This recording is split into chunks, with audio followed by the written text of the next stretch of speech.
12가지 인생의 법칙입니다. 이번 시간은 2부이고요. 저자 조던 B. 피터슨에 관해서는 1부에서 소개해드렸기 때문에 2부에서는 생략하기로 하겠습니다. 3장에서 6장 내용을 바탕으로 2부에서는 말씀드리겠습니다. 먼저 3장 내용은 당신에게 최고의 것을 기대하는 사람만 만나라입니다. 그 내용을 읽어드리겠습니다. 지금 혹시 누군가를 구해주려고 노력하고 있는가? 당신이 충분히 강하고 너그러우며 능력 있는 사람이라면 옳은 일을 하겠다고 나섰을 수도 있다.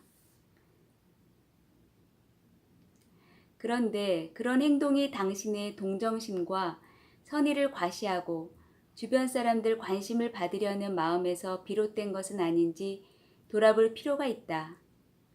아니면 당신의 강직한 성품이 단순히 운 좋게 타고난 것이 아님을 확신하고 싶어서 하는 행동일 수도 있다. 또 완전히 망가진 사람 곁에 있으면 도덕적으로 더 돋보일 수 있게 하는 행동일 수도 있다. 누군가를 도우려면 그 사람이 왜 곤경에 빠졌는지를 알아야 한다. 그 사람을 무작정 부당한 환경과 착취의 피해자라고 가정해서는 안 된다. 그런 가정은 맞을 때보다 틀릴 때가 훨씬 많다.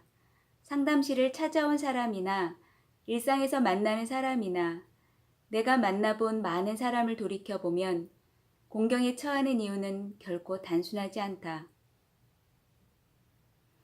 끔찍한 일을 당한 피해자라 해도 마찬가지다. 이런저런 이유로 사건이 터졌는데 피해자에게는 어떤 책임도 없다고 생각하는 것은 과거에 벌어진 사건뿐만 아니라 현재와 미래에도 그 피해자가 주체적인 인간이라는 것을 인정하지 않는다는 뜻이다. 이런 식의 생각은 피해자를 허수아비로 만들어 버린다.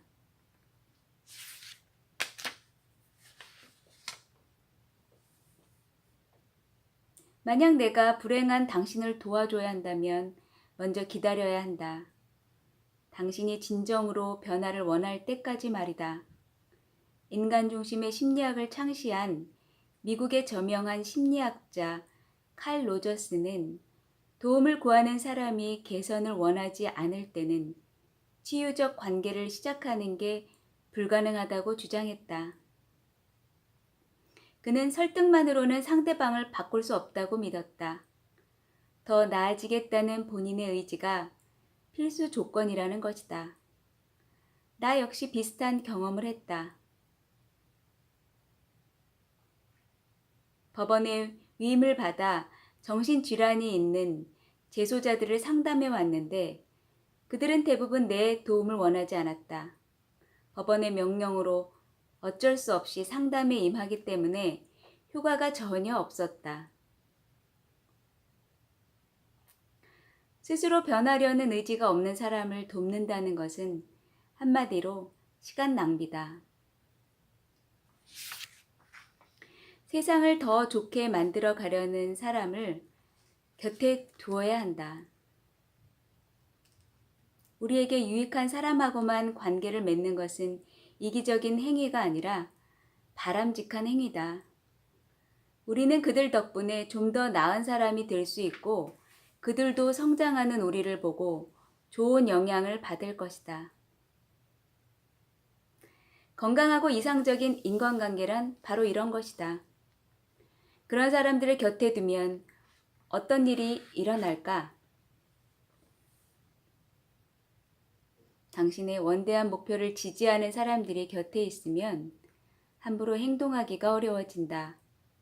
당신이 냉소적이고 파괴적인 모습을 보일 때 그들이 용납하지 않을 것이기 때문이다. 당신이 자신이나 주변 사람들에게 좋은 영향을 주는 선택을 하면 힘을 보태줄 것이고 그렇지 않을 때는 등을 돌릴 것이다. 따라서 사소한 선택이라도 신중하게 결정하고 소임과 책임을 완수하기 위해 각오를 다질 것이다. 하지만 당신의 목표에 관심이 없는 사람들은 정반대로 행동한다. 담배를 힘들게 끊은 사람에게 담배를 권하고 알코올 의존증에서 겨우 벗어난 사람에게 맥주를 권한다. 당신이 마침내 목표를 이루거나 어려운 일을 해내면 당신을 질투할 것이다.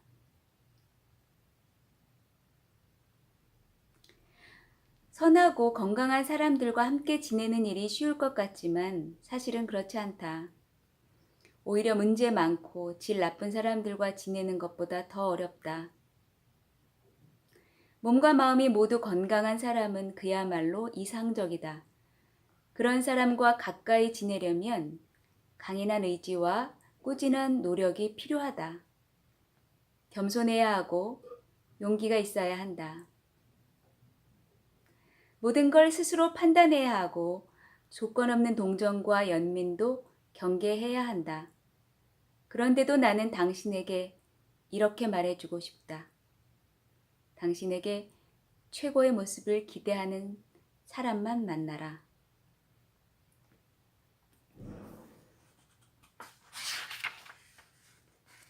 다음 장입니다.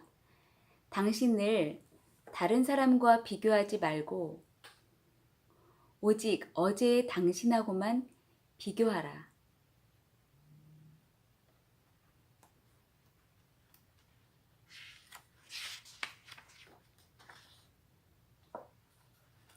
현재에 집중하라.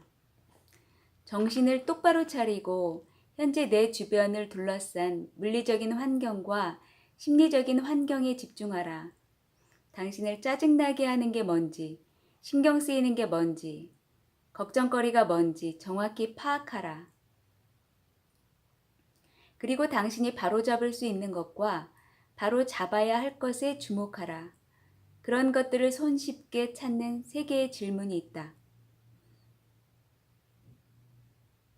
이것이 나를 짜증나게 하는 것인가? 이것은 내가 바로잡을 수 있는 것인가? 정말 나는 이것을 바로잡을 의지가 있는가? 이 질문 중 아니요라는 답이 하나라도 있으면 시선을 돌려야 한다. 목표를 낮춰도 좋다. 당신을 괴롭히는 것, 바로잡고 싶고 바로 잡을 수 있는 것이 나올 때까지 찾아보고 그것을 바로 잡아라. 하루면 충분하다. 지금 책상 위에 봐야 할 서류가 산더미처럼 쌓여있다고 해보자.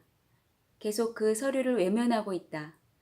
출근해서 그쪽으로는 아예 눈도 돌리지 않는다. 거기에는 분명히 끔찍한 괴물들이 숨어 있을 것이다. 납세 신고서와 각종 청구서, 검토해야 할 자료들, 확답하기 어려운 요청 메일들이 당신을 잡아먹으려고 노리고 있다.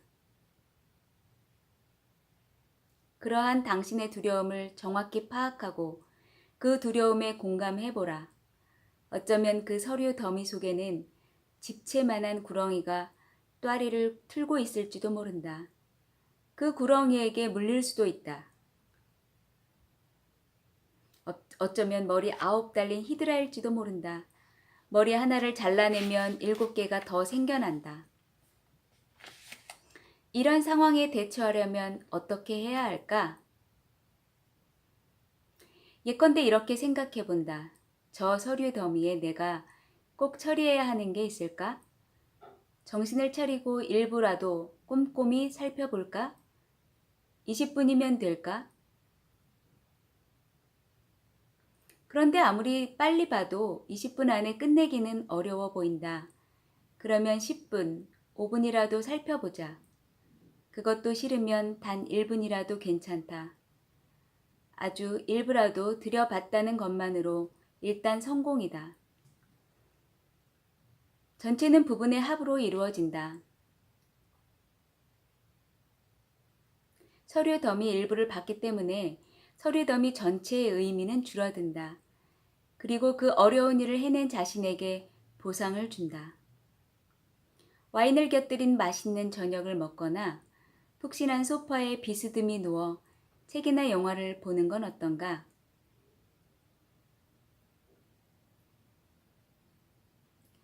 할 일을 끝낼 때마다 남편이나 아내에게 잘했어요 라고 칭찬해 달라고 해보자.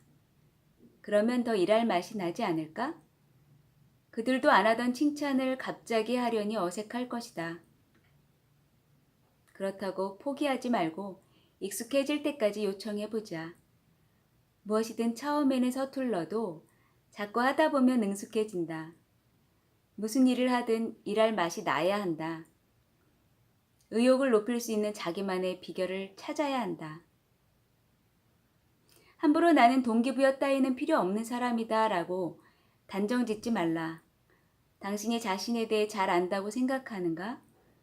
당신은 우주에서 가장 복잡한 존재인 동시에 누구나 다 하는 단순한 일도 하지 못하는 사람일 수 있다. 당신을 잘한다고 자만하지 말라. 오늘 하루 할 일을 점검하는 시간을 가져보자. 아침에 침대에 걸터 앉아서 해도 좋고 잠자리에 누워서 해도 상관없다. 자신에게 이것만큼은 오늘 꼭 끝내자고 반드시 부탁해보자. 정중히 부탁하고 뭐라고 말하는지 잘 귀 기울여 들어보자. 너무 욕심내지 말고 꼼수를 부리지 않으면 아마 어지간한 부탁은 다 들어줄 것이다.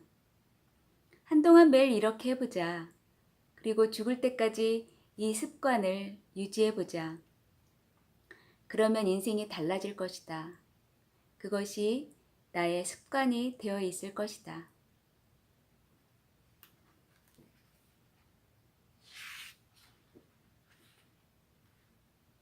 오늘에 집중하라. 그래야 현재를 온전히 살 수 있고 바로 눈앞에 놓인 그 일에 완전하게 그리고 올바르게 힘을 쏟을 수 있다.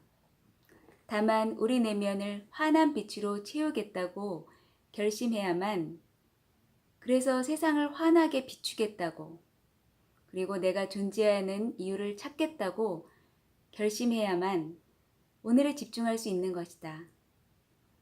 희생해야 할 것은 그게 무엇이든 희생하겠다고, 그렇게 최고의 선을 추구하는 삶에 헌신해야겠다고 결심해야만 나는 오늘에 집중할 수 있는 것이다.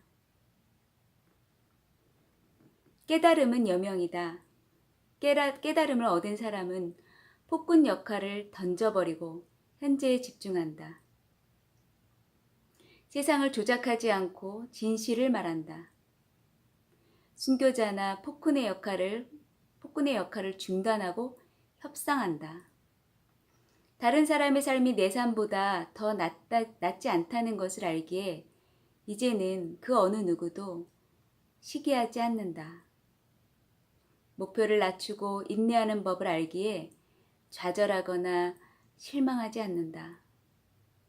자신이 누구고 진정으로 내가 원하는 것이 무엇이며 무엇을 하고 싶어 하는 것도 깨달아 가게 되기 때문이다. 그래서 자신 앞에 놓인 수많은 문제에 대한 본인만의 해법을 발견해 나간다. 자신이 해야 할 중요한 일이 많기에 남들의 시선에 신경 쓰지 않고 남들 일에 간섭을 하지도 않는다.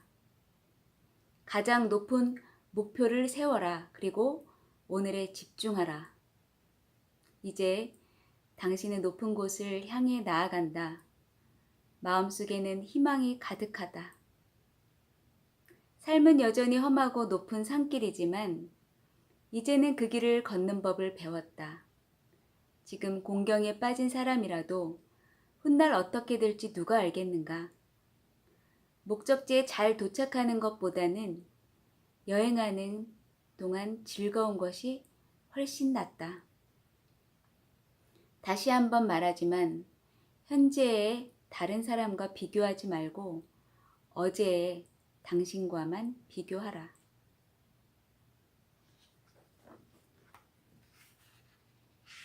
네, 다음 장입니다. 마지막 장이고요.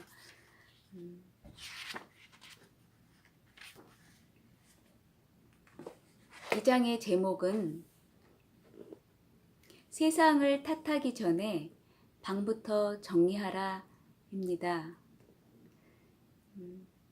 이 장에서 조던은 솔제니친을 예로 들었으며 부정적이고 남의 탓으로 돌릴 일들이 인생에서 많이 발생하지만 그런 고통 가운데 불만만 토로하고 주저앉기보다는 나를 돌아보며 나의 책임은 없는지, 이런 일은 왜 발생했는지 생각해보고 그 일을 해결하기 위해 작은 것부터 실천해 나가는 것의 중요성을 반복해서 말하고 있습니다.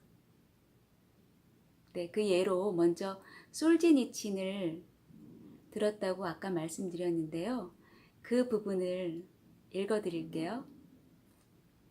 알렉산드르 솔제니친은 20세기 중반 악명 높은 소련의 강제노동 수용소에 수감되었다. 삶의 조건에 대해 충분히 회의를 느낄 만한 상황이었다. 제2차 세계대전 당시 최전선에서 소련군 포병 장교로 복무하던 그는 친구에게 스탈린을 비판하는 내용의 편지를 보냈다가 체포되어 죽도록 얻어맞은 후 수용소에 보내졌다. 그리고 수용소 안에서 암에 걸렸다. 세상을 원망하고 원한을 품을만 했다. 그의 삶을 불행의 수렁으로 밀어넣은 장본인은 스탈린과 히틀러였고 그들은 인류 역사에서 최악의 독재자였다. 솔제니친은 인생 대부분을 의미 없는 고된 노동에 헛되이 낭비했다. 그 과정에서 친구들과 지인들이 고통을 받으며 덧없이 죽어가는 모습을 무력하게 지켜봐야 했다. 그 자신도 심각한 질병에 시달렸다. 솔제니친에게는 하나님을 원망하고 이 세상을 저주할 이유가 넘쳐 흘렀다. 그러나 진실만을 바라보던 위대한 작가 솔제니친은 복수심과 파괴적 욕망에 매몰되지 않았다. 오히려 그는 두 눈을 크게 떴다. 섬뜩한 환경과 온갖 시련 속에서도 훌륭하게 처신하는 사람들을 만났다. 솔제니친은 그들의 행동을 관찰하며 분석했다. 그리고 자신에게 물었다. 나에게 닥친 재앙에 내 책임은 없는가? 책임이 있다면 이 모든 일이 어떻게 일어났는가? 그는 공산당을 무작정 지지하던 젊은 시절을 떠올렸다. 그리고 자신의 삶 전체를 뒤집어 보았다.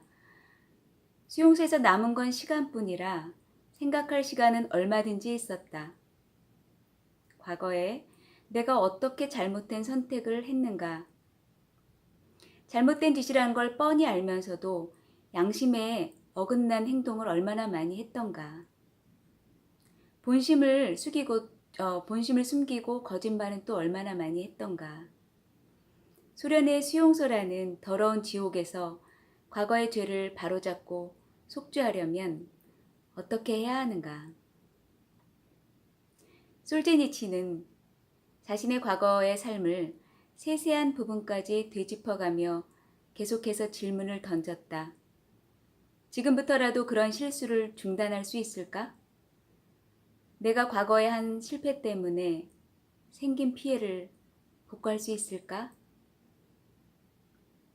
그는 관찰하고 경청하는 법을 배우기 시작했고 존경할 만한 사람들을 찾아보았다.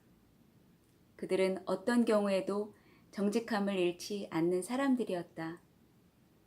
솔제니친은 또한 자신을 조각조각 분해해서 뜯어보고 불필요하고 해로운 부분을 지워내 새로운 인간으로 다시 태어났다. 그리고 이 모든 역경을 딛고 일어나 1973년 소련의 강제노동 수용소를 고발한 수용소 군도를 썼다.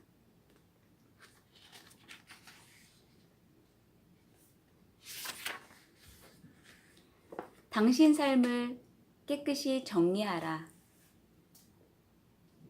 네, 이 장에서 가장 중요한 부분입니다. 당신의 환경을 생각해보자. 우선 작은 것부터 살펴보자. 당신은 자신에게 주어진 기회를 100% 활용해 왔는가? 직장에서 전력을 다해 일하고 있는가? 혹시 분노와 원망에 사로잡혀 맥없이 하루하루를 보내고 있지는 않은가? 형제와는 잘 지내는가? 배우자를 존중하는가? 자식들을 애정으로 대하고 있는가? 건강과 행복을 파괴하는 나쁜 습관은 없는가? 당신에게 주어진 책임을 다하고 있는가? 친구와 가족에게 꼭 해야 할 말을 하고 있는가?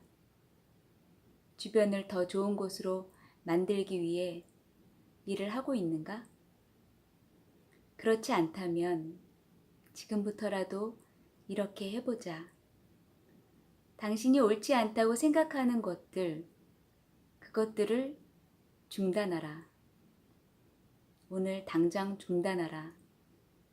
그 행동이 잘못된 것이라는 사실을 이미 알면서 그 행동을 합리화하는데 더 이상 시간 낭비하지 말라.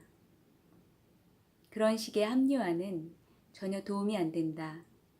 혼란을 키우고 실천을 방해할 뿐이다. 자본주의나 정치권을 탓하지 말라. 당신의 적들을 욕하지 말라. 체제를 손봐야 한다고 말하기 전에 당신의 경험을 먼저 정리하라. 또 겸손한 마음을 가져라. 가정도 평화롭게 꾸려가지 못하면서 어떻게 함부로 세상을 평가할 수 있겠는가. 당신의 양심과 이성이 시키는 일만 하라. 그리고 하루 동안 어떤 변화가 일어나는지 지켜보라. 이번 장의 핵심이었습니다. 세상을 탓하기 전에 자기 방부터 정리하라. 네, 감사드리고 다음 시간에 3부로 또 뵙겠습니다. 안녕히 계세요.